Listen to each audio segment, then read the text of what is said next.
Hey beauties, good morning, afternoon, or evening, wherever you are. It's Winnie here again in another video. And in today's video, we're going to be learning how to make this layered ruffled dress.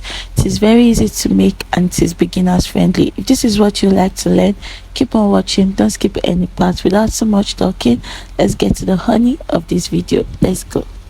I love you. Hey beauty, welcome to my channel. First, you are going to be dividing your waist by 3.142. Whatever you have on your waistline, you are going to divide by 3.142. My waist was 32 inches and I divided that by 3.142 and it gave me 10 inches, and that is what I am going to be working with. So I am going to bring my lining now. This fabric is what I am using as my lining. It's going to be serving as my lining, and I'm going to fold it into a triangle like so. I first folded it into two before folding it into a triangle, so it is folded into four like this. So my waist divided by 3.514 is 10 inches. So I'm going to make sure that what I have at my waist area is up to 10 inches, which is what I'm trying to measure now. You're going to mark it all around from the top, and then you're going to measure it and make sure that it is up to 10 inches.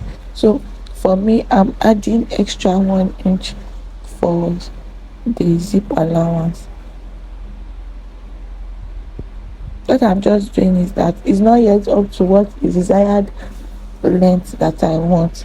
That is why you can see me doing it over and over. So now once it's up to the desired length that I want, which is 10 inches, I am going to now mark the length of my lining. So I took out my half length measurement, and then that is why I'm starting from 14 inches, because the half length I'm using is 14 inches. So since my half length is 14 inches, that is why I'm taking out 14 inches, and then I'm going to mark out the length of my gown.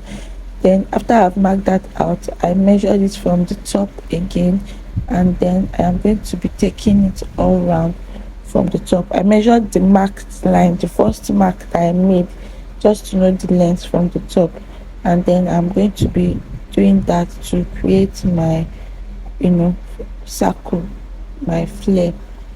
So once that is done, I am going to cut it out. It is not enough at the down part, but don't worry, I'm going to join at the down part, and it's not really going to be showing, so it's nothing to worry about. So I'm cutting it out right now, and then I'm going to cut out the waist area also. So once that is done, the part that is not complete, I'm just going to attach a piece of fabric to it, and then I'm just going to stitch it down. So after stitching, I'm going to give it a very good press so that it can lay down very flat. All right, I'm just cutting out the small piece that I want to add to the side that is not complete. So once you add that small piece and you stitch it together, you are going to cut it out. So now this is my net. You can decide to use a tulle net or an organza for this project, but I am using chantilly net. It is a very soft one, and this is what I am using. So I used about 15 yards of chantilly net for the skirt part alone. So if you are making this dress for an adult, you'll be needing about 15 yards or more, depending on the fabric that you use.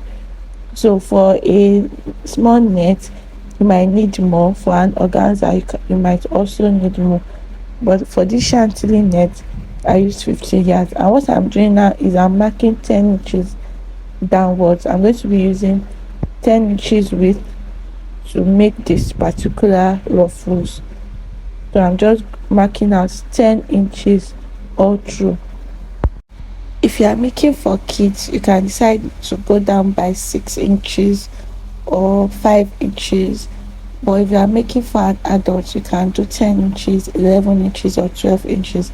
And the reason why I'm doing this is because I am going to be folding it, so by the time I fold it into two, to give me about 5 inches. So before I now sew it on top of my lining. So that is why I am using 10 inches to that's why I'm cutting out 10 inches. And then I was trying to manage my fabric, so you can do 10, 11, or 12 inches, and by the time you are sewing, it's going to be on fold.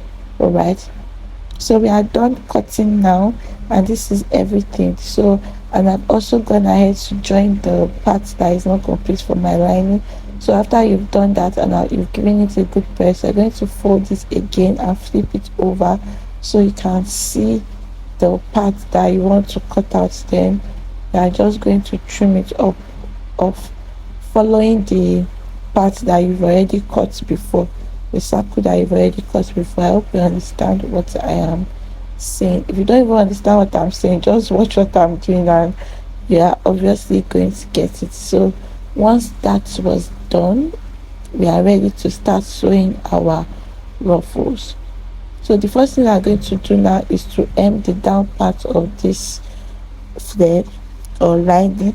So I'm going to hem the down part all the way around, and once that is done, we are going to start working on our ruffles. This is the upper part. It's just a normal upper part with a normal round neckline. So I'm just going to be joining it together, and that's the zip allowance.